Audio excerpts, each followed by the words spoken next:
You know what I just found out, just looking at the YouTube thing, that I can broadcast for 8 hours. I mean, I think the longest I broadcast is a little bit more than an hour.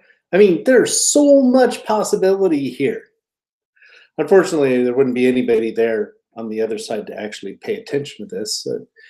I don't know that there is anyway, so I guess it doesn't matter. It doesn't matter whether I do a half hour or 8 hours since nobody's actually watching. So, well, hardly anybody. Maybe there's a couple people who are. Hi, I'm Steve, and I am tired today. I've done 3 church meetings today, very pleasant people. I've been in some church meetings that are not very pleasant. They're kind of actually a little frightening. But these church meetings are nothing like that. I kind of look forward to them. They're good. We get work done and yeah, feel good, you know. And so, but still, it's tiring. It gets tiring. And then a couple weeks ago, my father passed away. And I'm tired from that too, because there's a lot of stuff going on, a lot of stuff we got to think about, a lot of stuff we got to go through. A lot of people are just like, oh, I'm so sorry. And I don't know what people are sorry for, because I honestly don't know how to think. I mean, how to feel or process this. I think the wisest thing that anybody said to me is somebody said, you don't know how you feel and you won't know how you feel. And that's just the way of it. And I guess that's true. I guess that's pretty much it. I don't know how I feel. I don't know if I feel anything, and maybe I won't, or maybe I will. Maybe something will come later. And I think a lot of my family are going through that. Anyway, yeah. So my dad passed away, doing the memorial this week. So I feel kind of like there's a lot of stuff going on right now. And so, yeah, but I'm here. You're here, whoever you are. Maybe you are a person from way off in the future who I do not know. If so, welcome to my past. Welcome to who I was in 2018, on the couple weeks after my father passed away. So, yeah, thank you. Welcome to my past. Happy to be here. Maybe it's your past too. Maybe there's always that possibility that you aren't even born yet. And that would be kind of crazy. But I guess that's a possibility. Okay, so what are we talking about? We're talking about Samaritans. So let me read. Should I read the whole passage, or should I read? Anyway, we're in John chapter 4, in case you're wondering where we're at. We're in John chapter 4. I just want to say a little thing about the text. There's a lot of people who question the viability of the book of John. And the fact is that John is an early witness of Jesus, probably early 2nd century, maybe late 1st century. But almost all this stuff is borrowed from earlier texts and then reworked and represented. And so you've got you got a lot of stuff here. And so you say, well, did this event actually happen? And I just say, as far as historically, I can say I have no idea. We don't know if Jesus actually went to a Samaritan town, and the town actually exists. The Samaritan town actually existed, and the issues that we're talking about existed, and we can show from a variety of sources that the things that I'm talking about as far as Jesus' response to them is accurate. This is something that Jesus would have said. Did he say these particular words? I don't know. I really don't know. And I'm not really worried about it, because the important thing for me is not that this particular event happened, but the whole approach that Jesus takes to life and religion, and all of that. That this is accurate stuff, and so yeah, I need to. And Jesus did meet Samaritans, and he talked about Samaritans, and actually where he grew up is not all that far from Samaria. He definitely met Samaritans in his just everyday life. That's just one of the things that he did. So this is, so is it accurate? It depends on what you mean by accurate. Word for word, did this actually happen? I don't know, probably not. The general tone and the general approach that's going on here, yeah, that probably happened. Okay, so let's read some of this, okay? John chapter 4, and I'm going to start at verse 5. Okay, so Jesus came to a city of Samaria called Sychar, near the parcel of ground that Jacob gave to his son Joseph, and Jacob's well was there. So Jesus, being wearied from his journey, was sitting by the well, and it was about the 6th hour. There came a woman of Samaria to draw water, and Jesus said to her, "Give me a drink," for his disciples had gone away into the city to buy food. And therefore the Samaritan woman said to him, "How is it that you, being a Jew, ask me for a drink since I'm a Samaritan woman?" Because Jews have no dealings with Samaritans.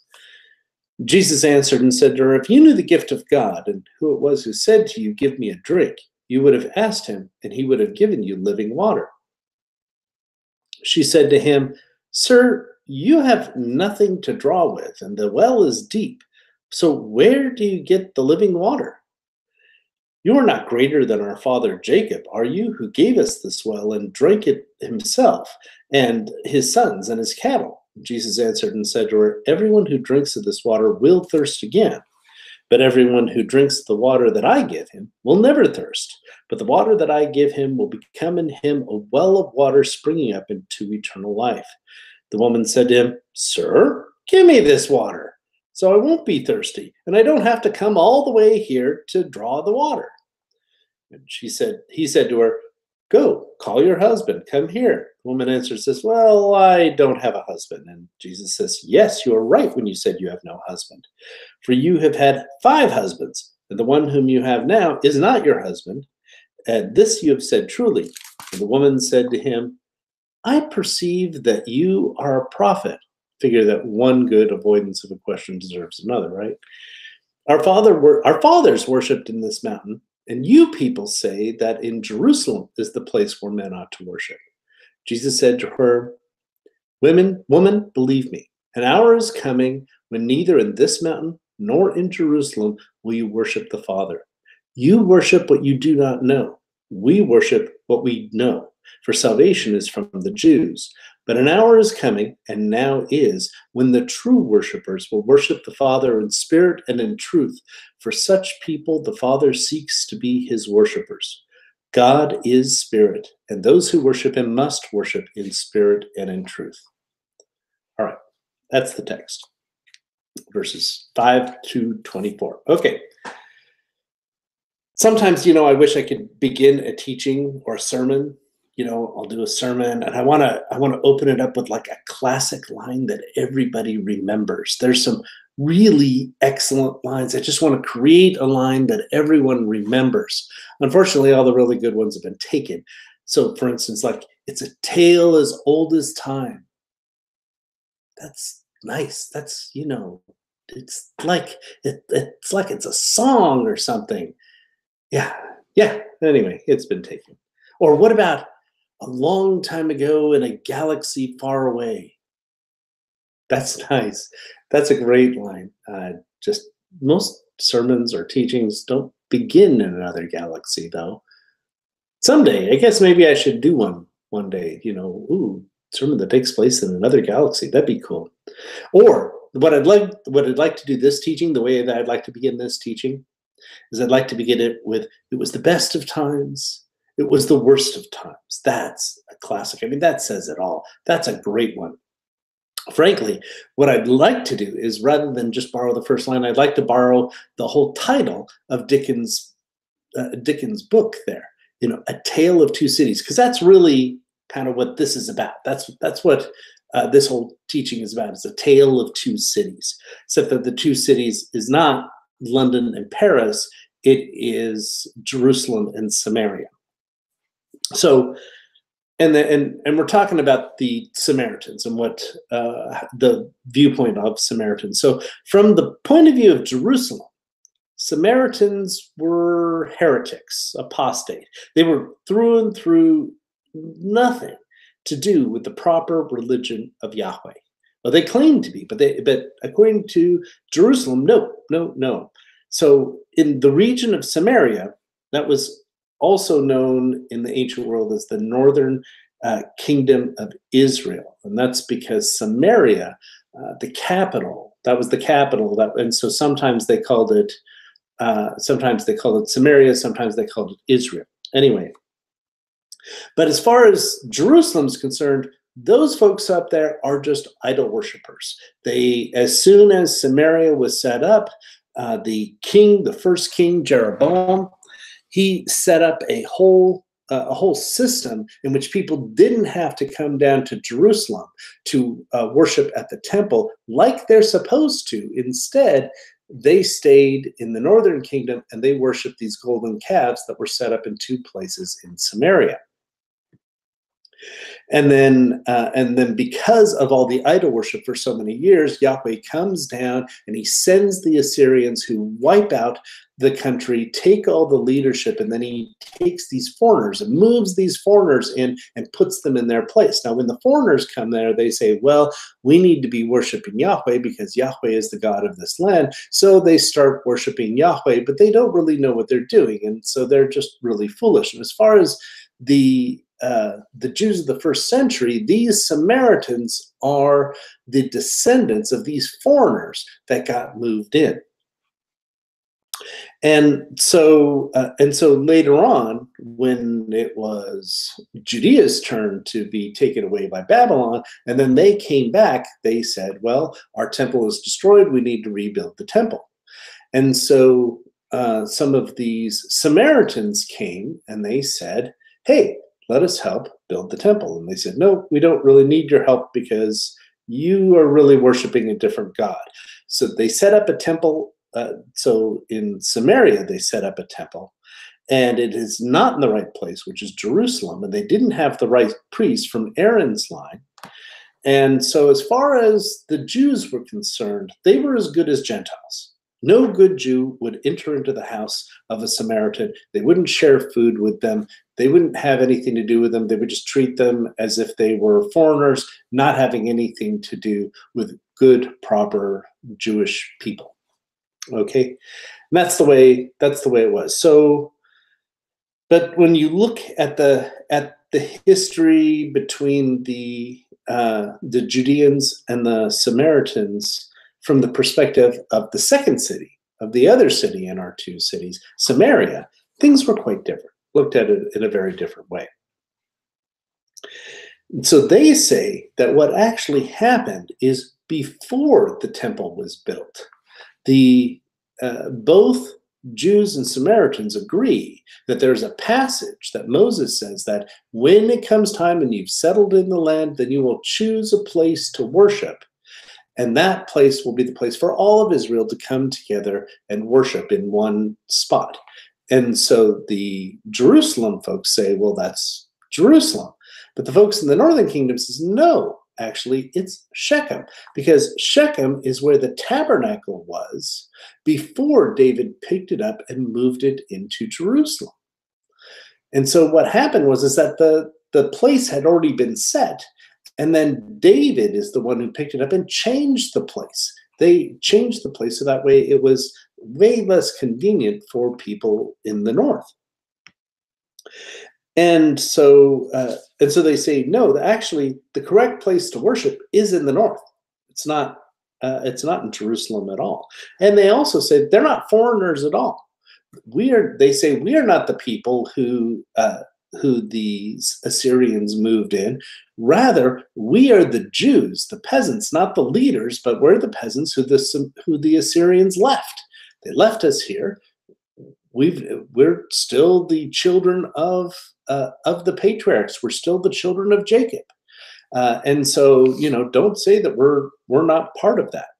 And yeah, when the Judeans came back from Babylon, the Samaritans came and said, we really want to help you build your temple. Could you please let us help?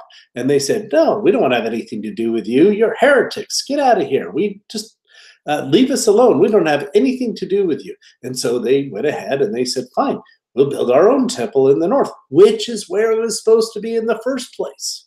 So they built their temple in the north. And then the Judeans ended up rejecting some of their own priests that they had in Jerusalem, some of the Aaronic priests, and those folks ended up going back up to Samaria and leading the worship there. So the folks in Samaria, the folks worshiping there, they have their own temple in the place that they believe that it ought to be. They have their own priesthood, which are connected to the Aaronic priesthood, which is according to the scripture. And they had the 5 books of Moses, which they followed, just like the Judeans in the south. The Judeans in the south had one extra problem with the Samaritans, which is that the Samaritans felt like they could go ahead and accept some of the Greek influence that was coming in at the time when the Jewish people were rebelling against us. So the Samaritans didn't join the rebellion, and so the Jews say, well, they didn't join in the rebellion. Well, then they don't really belong with us. So each side is pointing at the other and claiming that the other side doesn't understand the basic truth about God. They disagree about history and about politics, and they've never really tried to understand each other. They build their borders, they follow their religious practice, and they regularly taught that the other group was heretical, that the other group changed the basic foundation truths of the Bible that they had.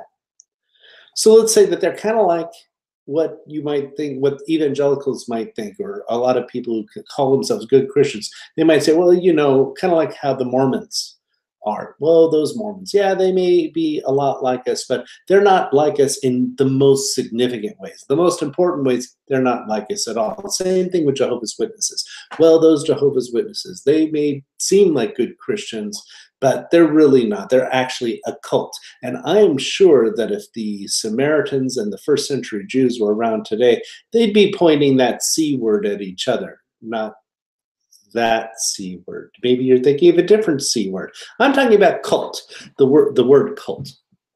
Anyway, and so from the Jewish side, the Samaritans were considered an aberration, an abomination of Jewish practice, and the Judeans were considered the same by the Samaritans. And honestly, I mean, I brought up the whole thing about the Mormons and Jehovah's Witnesses, and I think that's true, but even more so, I think that the way that Christians and Muslims treat each other is very much the way that Samaritans and Jews did. They consider themselves not even in the same category. A couple things about Islam that I think is very interesting, though, that Jesus would recognize the religious practice of Muslims more than they would recognize the worship practice of Christians. The whole way of approaching a mosque, the whole bathing before you go into a mosque, that's the same thing as what they did with the temple. The way that they would pray 5 times a day, that is based on how the ancient Jewish practice did, that they would pray a certain number of times a day. The Muslim act of reciting the basic creed every time that they prayed, that was just like what Jewish folks did, and they would recite the Shema, or their basic creed.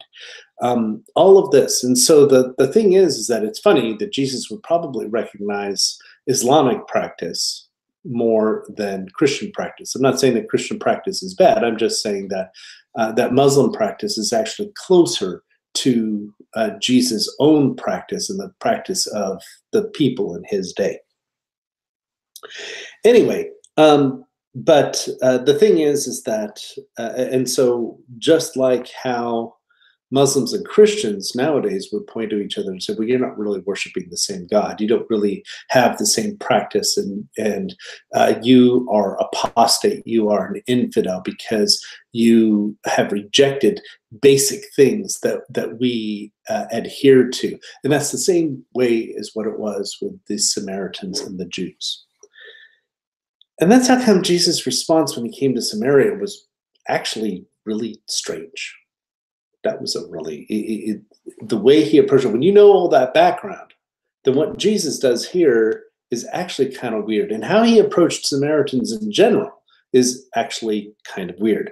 So here he goes. Here comes Jesus. We're talking about the text in John 4. Jesus comes into a town of Samaria, and he sits down at the well, and his disciples go to a city to get food. Now, why are they going to a city to get food? Probably so that way they can find some food by a good Jewish person, and they're not trying to get food from a Samaritan, because they're not supposed to eat food that was made by a Samaritan. That's not appropriate. So they went out. They had to travel a little bit further to go food. Now, Jesus says that he's going to stay in the town. He's going to hang out. And that's odd. And then Jesus is going to hang out by the well. And I'll explain why that's odd in a minute, but it actually is kind of odd. And then this woman comes to the well, and Jesus starts talking to her and saying, "Give me something to drink." Now, number one, as she points out, she's just like, "Why are you asking me for a drink? I'm not going to give you a drink, because all you're going to do is pour it out, because Jews don't drink stuff from Samaritans. We know this. Why are you asking for a drink?" And Jesus says, "No, you should be asking me for a drink." And she's just like, "You're crazy. What is going on here?" He's breaking all these social norms. And this is really weird. And even sitting by the well is breaking a social norm, because sitting by a well for a single guy, assuming he's single, to sit down by a well where women are hanging out is just a way of it's a way of him trying to get married. Traditionally, that's kind of the way it worked. I mean, think about it. You've got in the Old Testament, so you've got Jacob. He goes to a well, and he's hanging out by a well, and he helps some young hot thing to get some water. He ends up marrying her and her sister. Anyway, that was the place you went. Moses was not a young man. He was 40, but still he went over to a well. He's hanging out by a well, and some women go over there, and he helps them, and he ends up marrying one of them. And then you've got Isaac. Isaac's servant goes on a long trip, and he needs to find a wife for Isaac. So where does he go to? He goes to the well, and he finds a young woman who is appropriate for his master's son. And he picks her up and takes her back, and she marries Isaac. This is how you got a wife. So Jesus is there hanging by the well, looking like somebody who's looking for a wife. I mean, back then, if you were at the well, it was kind of like looking for a girl who's hanging out at a laundromat, that kind of thing. And so here we've got Jesus hanging out by the well, and he's like, and this woman might be thinking, he's like, he's asking me for a drink. Is he trying to hit on me? Is he trying to mock me? What is he doing? I don't even understand. There's no social context to make sense of what's going. So he rejected the proper connection between men and women in their society. He rejected the proper separation between Samaritans and Jews. He's just hanging out in the town, a town that if you were going through, you would just keep going through. You wouldn't be hanging out. But Jesus decided that he was going to act. And so those are some strange things, but that's not even the strangest. The strangest is what he says next. And she brought up the whole thing of, look, religiously, we're not having any part of each other. You're over there, we're over here. And I'm wondering if she's still thinking, I wonder if he's hitting on me. If he's hitting on me, I just need to let him know, look, you're a Jew, I'm a Samaritan, this is never going to work out. And so she's just like, or it could be because he brought up the thing that she isn't actually married. So there's another thing. You got two single people hanging out by, well, what do you think is going to happen? Okay, anyway. so then Jesus, when she brings up we're just too different. We don't even believe in worshiping in the same place. Jesus says, a time is coming when you will worship the Father neither in this mountain nor in Jerusalem. You Samaritans worship what you do not know. We worship what we do know, for salvation is of the Jews. Yet a time is coming, and now has come, when true worshipers will worship the Father in spirit and in truth, for they are the kind of worshipers the Father seeks. God is spirit, and his worshipers must worship in spirit and in truth. Now, in this passage, Jesus gives lip service to his Jewish position. He says, see, salvation is of the Jews, and we know the truth, and you don't really know the truth. We know what we're worshiping, and you don't. Okay, so those are all good Jewish statements to make in that context. And so he's giving lip service to that. But the funny thing is that he is denying the one thing that all Jews agreed upon. I mean, really, this is kind of crazy. Okay, look, the Jews did not agree about very much. There were so many different sects and so many different things. So, I mean, they couldn't agree on what their Bible actually was, because some of them said, oh, there's 5 books, and some of them said, oh, no, there's not 27, there's 39 books. Well, except that there weren't 39 books. There were fewer than that. It's just that they were in different schools. Never mind. We could talk about that another day. Anyway, and so he's like, okay, so they didn't agree on how many books there were. They didn't agree on who the proper priesthood was, because the Essenes disagreed with the other Jews, saying, oh, this priesthood is fine. No, the Essenes said, no, this priesthood is all wrong. We're not even going to go to the temple because this priesthood is the wrong kind of priesthood. All right, and then they also disagreed about how they're supposed to pray and how to approach and how often are they supposed to bathe and whether they're supposed to interpret the law this way or that way. They couldn't agree on anything. And honestly, for Jewish folks, that's kind of the way they like it. They like to disagree. That's not really a big deal for them, but they couldn't agree on anything. But they do agree. In the first century, all Jews agreed on one thing, which is that proper worship takes place in Jerusalem at the temple. Everyone agreed on that. Everyone said, yeah, you want to worship God, you go to the temple. We're not going to have it anywhere else. And I should say, everyone except Jesus. Jesus actually didn't think it was so bad. I mean, think of it this way. By the way, Jewish religion at that time in the first century, it's called Second Temple Judaism. It's called Second Temple Judaism because they all believe that this temple, that's the one thing that we can all agree upon, that we need to worship at this temple. That's the only thing that all Jews around the world could agree upon. Anyway, and so what is going on here? But Jesus, think about it, Jesus though. For your normal Jew, healings and forgiveness take place at the temple. But Jesus is doing it in Galilee, way far away from the temple.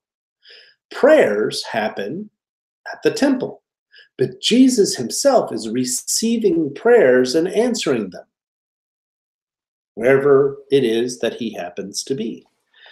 And also, Jesus talked about the destruction of the temple. He talked about it a number of times, as if it was no big deal. It was going to happen. Okay, so it's no big deal, the destruction of the temple. But that is the horrible thing that the priests and the scribes and everybody else, that's the number one thing that they are trying to avoid. And so here's Jesus in Samaria. And of course, he's going to treat the Samaritans different, because the one disagreement between the Samaritans and the Jews, Jesus didn't think it was that big of a deal. It's just like, so you worship in a different place.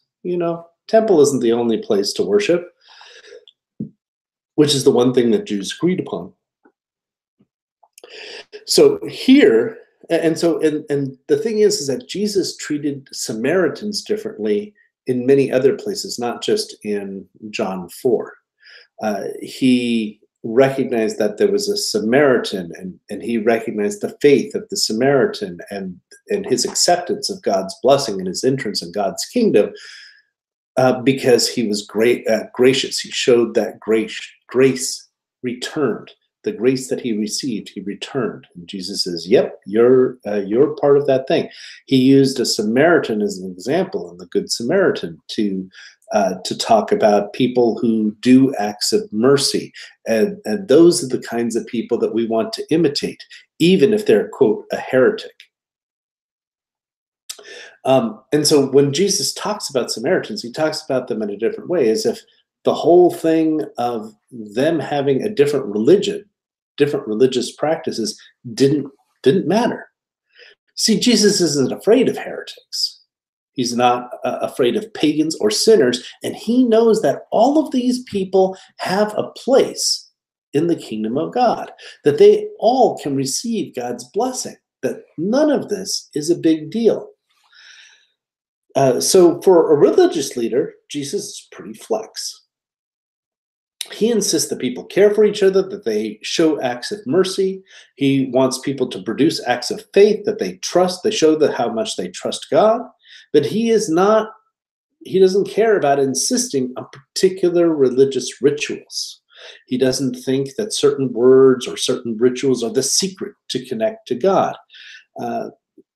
For instance, one thing, Jesus keeps quoting parts of what we call the Lord's Prayer, and Jesus is like, oh, pray this prayer. Here's the Lord's Prayer. Okay, and the disciples are memorizing it, and we're going to say these exact words, but Jesus keeps getting the wording wrong. He keeps changing the wording every time he uses it, not just between Matthew and Luke, where you've got kind of the same prayer, but in a half a dozen other places where Jesus quotes the Lord's Prayer, but he changes the words. It's just not that important to get these exact words. Well, that's totally the opposite mindset of religion. Religion, the details really matter. These details and having the exact prayers and the exact ideas and believing the exact things, and Jesus just didn't care. I'd say that actually for a religious leader, Jesus wasn't very religious. He cared about love and faith and mercy, but he didn't so much care about, where you worship, or this kind of purification ritual, or whether people were pure at all in the eyes of what you would call pure. Now, this does not mean that Jesus condemned ritual. He did not condemn ritual. Ritual is important, and ritual in humanity is essential. We have to have things that we use to connect to the Spirit. But what Jesus recognized is different people will have different things. So the Samaritans worship at a temple in a different place. Jesus did not condemn them for worshiping in, quote, the wrong temple. He's like, that's not what's important. And he didn't condemn the Jews for worshiping in that temple, even though he said it was going to be destroyed. Now, he said some other things, because the particular practice at times condemned the merciful and made people marginalized. That he condemned. When making the poor people poor, that he condemned. But he didn't condemn ritual in and of itself. He didn't condemn sacrifices. He didn't, and he recognizes that all these things were good and important if done in an appropriate way. And so the problem that he sees is when people are condemning others for their rituals.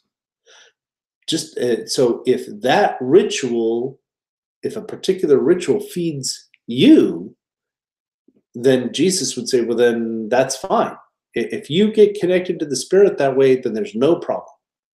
But if that ritual is oppressing another person, then we have a problem. And so, but the thing is that Jesus also doesn't limit his disciples to just one form of worship or one kind of thing. He gave us a lot of different examples to do. I don't know if you know this, but there's a place in Scripture where Jesus sings hymns with his disciples. Now, mind you, hymns in the first century are very different than hymns nowadays, but we have an example of Jesus singing psalms and singing hymns and all of that in the first century. Or, while Jesus was alive, we've got that as saying that's something that Jesus did with his disciples. But he didn't mention it as a command. Every time you meet together, sing. Nope, doesn't say that. Every time you meet together, then pray. I mean, he kind of said pray the Lord's Prayer when you meet together, but it's kind of it isn't so specific like that. And then Jesus, when he would pray the ideas in the Lord's Prayer over and over again, but he wouldn't use the same words. So the thing is that what Jesus is saying is that, yeah, follow the rituals that you need to do in order to connect the Spirit. But more importantly than that, it is important for you to do mercy and do justice and to trust. That's much more important. I really think that if Jesus were here today, he would be telling Christians to dismiss the differences between the Mormons and the evangelicals. Not that there aren't differences, but just like those differences aren't so essential. They're not really important. He would tell us to dismiss the differences between Muslims and Christians. Somebody might say, well, but Steve, you've got to be crazy. Muslims, they kill people and all that. Well, there's a group of Christians called the Ku Klux Klan, and they kill people too. It isn't Christians that kill people. It's not Muslims that kill people. Muslims do acts of mercy. In fact, Muslims have a better track record for their money that they give to charity actually going to charity. Very much so. It's like, well, they only give 2.5%. Yeah, well, you know what, that 2.5%, they're actually very consistent about that money going to charity. Christian church, not so much. We like our big buildings to not be about charity, but to be about, shallow presentations of religious stuff. I'm not saying that the Muslims don't have the same thing. I'm just saying that their 2.5% actually go to charity.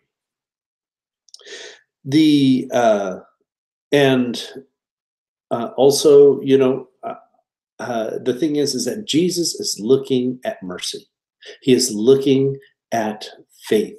He is looking at people who trust in God and will follow the Spirit where the Spirit leads. And it doesn't matter the particular religion that we find ourselves in.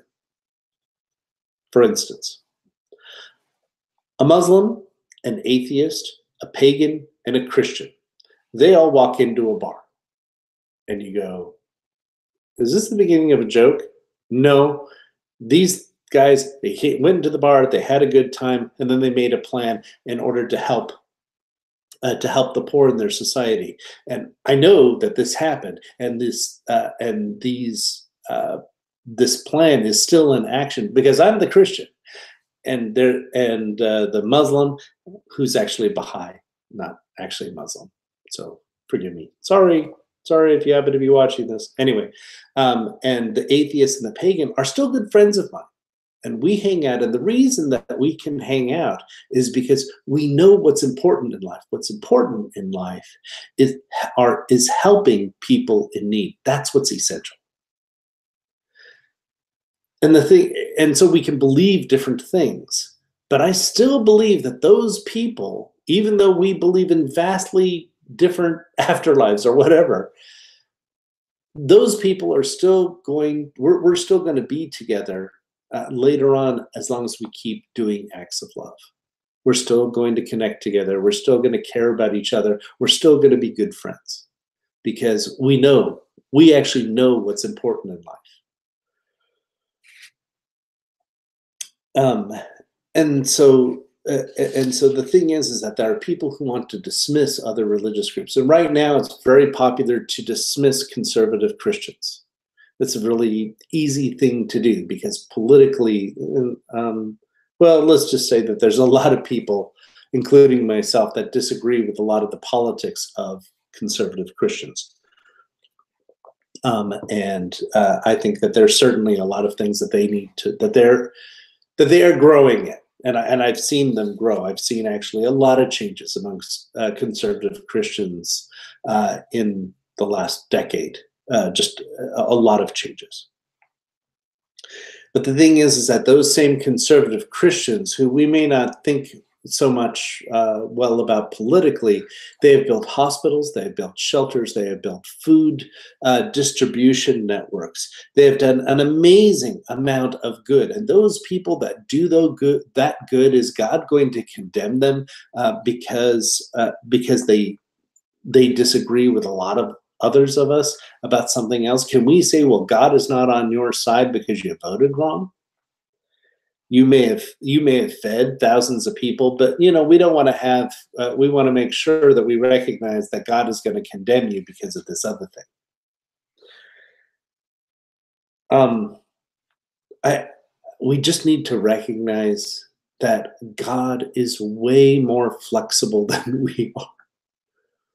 God just isn't looking at people through this religious lens or through this belief lens that a lot of us have. God is looking at people and saying, are you a good person? Do you do what is good to your fellow man? Are you helping the people in most need around you? Do you trust people?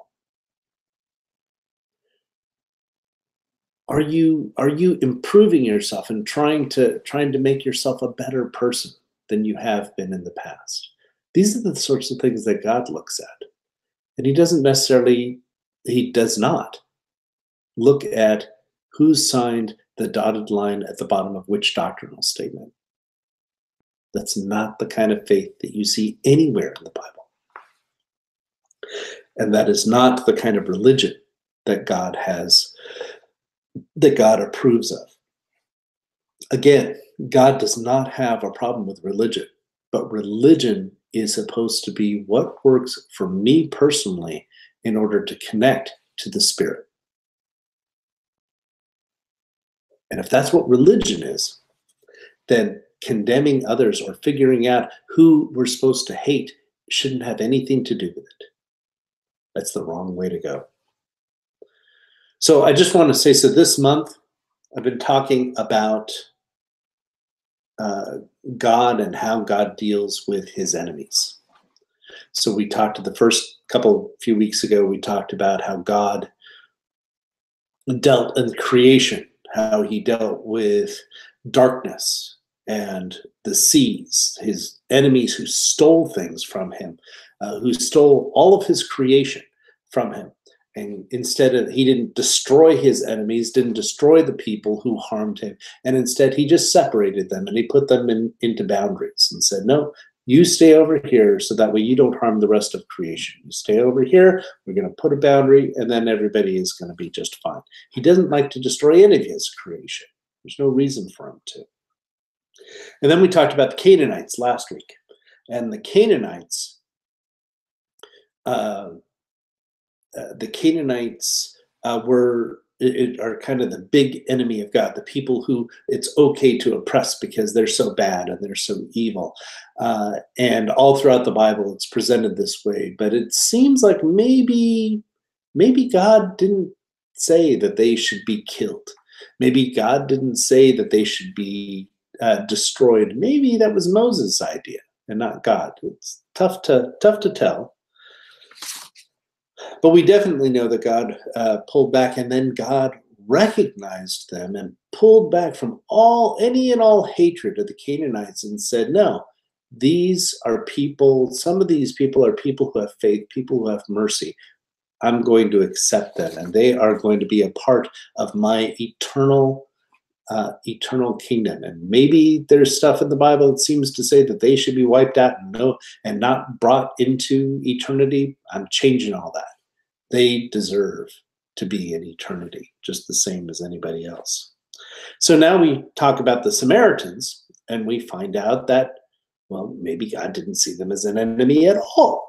Maybe he never saw them as an enemy. Maybe just the Jews saw them as an enemy, not God. And so they're just people with their own point of view, with their own religion that they try to use in order to connect to God, just like Muslims, just like evangelicals, just like conservative Christians. But that's not the issue. Which group they belong to isn't the issue. So it seems to me like God actually has a bad reputation when it comes down to how his enemies are treated. Everybody's like, oh, God is all judgmental. He's going to kill everybody, and everyone is destroyed, and everyone who doesn't believe in the exact thing that he says you need to believe, even though it's crazy, they're going to go to hell. You know what? That doesn't seem to be God at all. That doesn't seem to be the way that God approaches things at all in any way. He doesn't seem to be condemning people just because they belong to a different religion or because they belong to a particular tribe or ethnicity. And so it seems like God, you look at it, and God actually did love his enemies, just the way that Jesus said. Jesus said, you know how you know that God loves his enemies? Because he gives rain to everyone without exception. He gives food to everyone without exception. No matter who they are, they get the basic blessings that God gives to everyone on the planet. Everybody gets this. And so when Jesus says, imitate God, be perfect like God is perfect, what he's saying is imitate God's mercy, imitates God's love, the way that he loves his enemy. You love your enemies in that way too. You love all people in that way. Make sure that everybody gets the basics. Make sure that everybody gets food and water and shelter and sustenance, no matter who they are, no matter what they've done, just the way that God does. Make sure that everyone, and also if somebody is of a different religion, there's no reason to condemn them or reject them. Jesus didn't. If somebody is of a different, they're like national enemies or something like that, that doesn't mean that we need to hate them or condemn them, that we need to attack them. There's no reason for that. No reason to do that. And in fact, those very people that we think of as enemies may be our brothers and sisters. And also, if there are people who directly attack us and harm us in some way, we could be like God, and we could just say, okay, we need to separate you so that way you don't hurt anybody else, but there's no reason to destroy you. There's no reason to harm you. There's no reason to shoot you. You are a creation of God. You are a child of God. And so as long as, we're not gonna give you the place to harm us, then it's all good. We need to learn to be like God in order to care for everyone. And that's kind of what I wanted to say today. I got some other stuff that I could say, but I think we'll just leave it there. Anyway, I pray that the Lord would bless you and keep you and give you peace. Have a really good week. Bye-bye.